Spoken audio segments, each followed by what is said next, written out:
Metro Police Officer Brett Hankison be tried once again on federal civil rights violations in the Briana Taylor case. It is our top story and a big question on the WHAS 11 night team. Hello, everybody. I'm Doug Proffitt. The judge declared a mistrial in the 3-week-long trial at about 5 o'clock tonight. Afterwards, the attorney for Briana Taylor's family said prosecutors do intend to have a retrial. WHAS 11's Alexis Jones reports there's no official word yet from the U.S. Department of Justice. After 4 days of deliberations, the jury in the Brett Hankison trial was unable to reach a verdict, leaving loved ones and attorneys disappointed but eager to try again. U.S. attorneys from the Department of Justice did indicate that it is their intention to retry Brett Hankison in this case again. A shocking announcement just moments after a federal judge declared a mistrial Thursday. Lanita Baker, Briana Taylor's family attorney, from the beginning watched the trial. She's confident this won't be the last time Hankison is in the courtroom. Mistrial is not an acquittal, and so we live another day to fight for justice for Briana. Despite their determination, Baker admits a hung jury wasn't the outcome family members were hoping for. The jury first said they were deadlocked in the early afternoon, but even after federal judge Rebecca Grady Jennings instructed them to continue deliberations, she says the court's guards reported, quote, elevated voices coming from the jury's room. Trying to figure out what happens. Emotions can get high. That's just part of deliberations. But it does show the seriousness that the jury did put within this case. Ultimately, jurors said they couldn't honestly and reasonably reach a verdict. They were stuck on both of the civil rights violations facing Hankison. We did not receive any information on how they were split. They did ask for that information. I do not know if they were given that information, but as I stand here before you, I do not know the split. Baker adds the jury's makeup could have played a role. There were 6 men, 6 women, and only 1 juror was black. A jury agreed upon by both the defense and prosecution. The Western District is made up of more than just Louisville, and so we recognize that. But hopefully on the next trial, the jury does reflect the diversity of this city. When asked if federal prosecutors will retry the case, a DOJ spokesperson told ABC News the Department of Justice is actively considering all of our available options. A hearing is set for December 13th to determine if the federal government will trial Brett Hankison all over again. In Louisville, Alexis Jones, WHAS 11 night team on your side. Now, for more insight in the case, as we were actually learning about the mistrial, we were talking to the former Assistant Commonwealth's Attorney Nick Mudd, who was right here in this studio.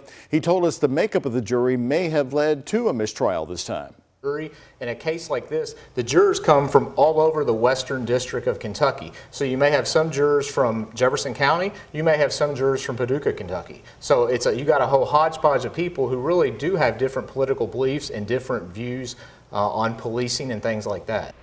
Nick Mudd went on to say the cases like this one are so polarizing, there's potential jurors and they came into the trial, could have come into the trial with their minds already made up. Now, more local news, all new on the night team. Madison, Indiana is stunned tonight after the arrest of their former mayor on child seduction and other related charges. He's also a well-known school resource officer at the biggest school in Madison. WHAS 11 night team's Connor Steffen and photojournalist Aspen Hester report on 63-year-old Timothy Armstrong. In Madison, Indiana, we've got a lot going on. Just about everywhere you turn, I'm shocked. Just very shocked. You'll find residents in disbelief.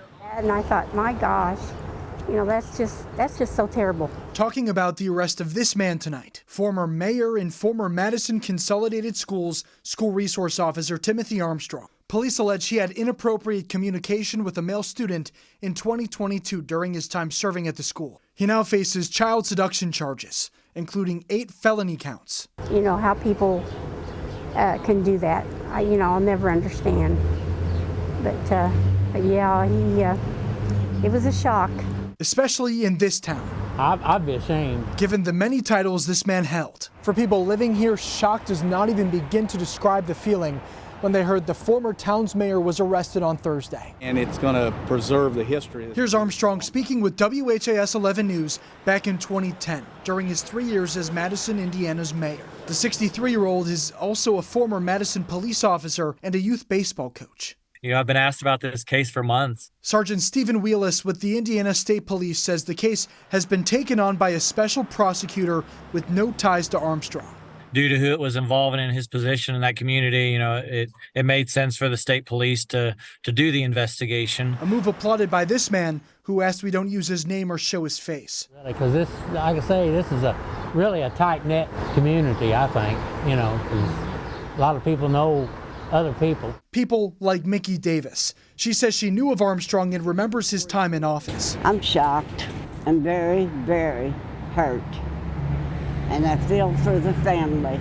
Many residents now have serious questions about the man who once held the top position of power in this small town. While we take every allegation seriously, that really obviously is something we really want to, protect our children and do everything we can to make sure that they're safe. A town in shock, looking for more information. In Madison, Indiana, Connor Steffen, the WHAS 1119 on your side.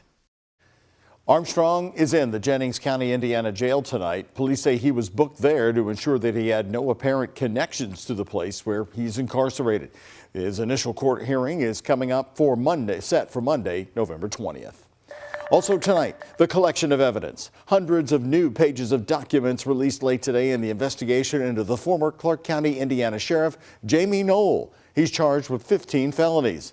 He's already spent time in the jail that he once operated. Now he's out on bond, and WHAS 1119's Taylor Woods has been going through all the documents, finding the new details about the alleged abuse of tax dollars. Taylor. Doug, these are just a portion of more than 600 pages released today. In them, investigators lay out their case against former Clark County Sheriff Jamie Knoll. More than 600 pages of newly released court documents are offering new insight into the investigation of former Clark County Sheriff Jamie Knoll. He's charged with 15 felonies, including theft, obstruction of justice, ghost employment, and official misconduct. In the documents, investigators say at least 4 Clark County jail maintenance staff were paid to work on Knoll's properties while also being paid by the county. Some of that work was documented in photos. Employee 1 worked on Knoll's private residence and father-in-law's residence doing floor work, pouring concrete, fixing pipes, and installing a new refrigerator. Other employees told detectives they helped with tasks involving plumbing and electric. After Knoll's initial court appearance last week, Special Prosecutor Richard Hurdle spoke about the scope of the investigation. There's been 13 search warrants to date. There's been 41 subpoenas to everything from bank accounts to a multitude of other things. Investigators are also looking into the 133 vehicles registered to the Utica Township Volunteer Fire Department and New Chapel EMS. Photos in the new documents show sports cars and other luxury vehicles that police say were inconsistent with a not-for-profit fire department and EMS. One employee said they were asked to maintain the private vehicle collection, adding Knoll changed their work schedule to pick up and transport the cars. Investigators say there's also concerns about this pole barn. In the documents, an employee says they transported an excavator to Knoll's barn while on county time. Employees also poured concrete inside the pole barn. And Knoll posted a $75,000 bond last week. At the time, his attorney declined to comment on the case. Knoll's next court appearance is scheduled for January 8th. Taylor, thank you very much. We now know the name of the police officer who shot a suspect as police were investigating a domestic violence incident on Monday in South Louisville. LMPD says the recent graduate officer, O'Shea Rogers, shot Jerron Bobbitt after police say Bobbitt pointed an AR-style pistol at police. Rogers was hired in February and had only just graduated from the academy in August. Police say he has no complaints or any kind of disciplinary history. Bobbitt, who was in court this week after being shot, is now being held on a $100,000 bond, charged with wanton endangerment of a police officer, fleeing or evading police, and assault. Jeffersontown police are asking for the public's help to find 3 more suspects in the nearly $1 million bust of stolen Lowe's goods. We've been getting a look at some of the evidence they've been collecting. Police already arrested Aubrey Walker and William Walker in connection with the stolen goods. Yesterday, the 2 pleaded not guilty to charges of engaging in organized crime and theft by deception. Now, we were there Tuesday when police did serve a search warrant at a home in West Louisville, recovering some of those items.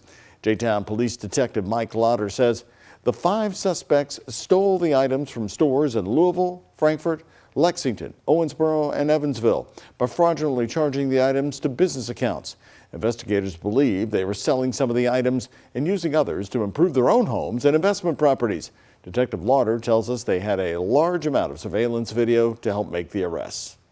I think these guys had gotten so comfortable in what they were doing that they continued to do it so much, sometimes multiple times a day. It was not uncommon for them to hit 2 to 3 Lowe's stores in one day. Jeffersontown police are looking for these 3 men, Gary Carmen, Robert Lewis, and Anthony Phillips, in connection to the case. If you have any information, you can call police in J-Town at 267-0503 or email crimetips@jtownky.pd.gov.